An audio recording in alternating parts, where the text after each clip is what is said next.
Vijay sir சீமானை பற்றி ஒரு வார்த்தை எங்கன்னா பேசி நீங்க காட்ட சொல்லு. ஆனால் சீமான் வந்து தம்பி தொட்டுப்பாரு.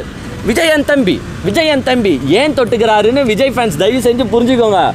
நம்ம விஜய் பசங்க எங்கேயும் போயிடக்கூடாது, அவங்க ஓட்டு இல்லைன்னா நம்ம அந்த 7% கூட வாங்க மாட்டோம் அப்படின்ட்டு உங்களை தொட்டுக்கிறாரு. ஆனால் சீமான் அண்ணன் விஜய் சாரை பற்றி எப்படிலாம் பேசியிருக்காரு உங்களுக்கு தெரியுமா? என் தம்பி ஒருத்தருக்கேன் விஜய். சர்க்கார் படத்தில் பேசுனா ஆமாம் பேசுனேன்னு சொல்லணும்ல. அம்மா ஜெயலலிதா அவர்கள் மீது நான் ரொம்ப பற்று கொண்டவன்.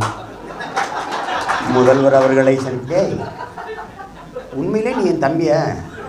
ஏனது எடப்பாடி பழனிசாமிக்கெல்லாமாடா பயப்படுறது?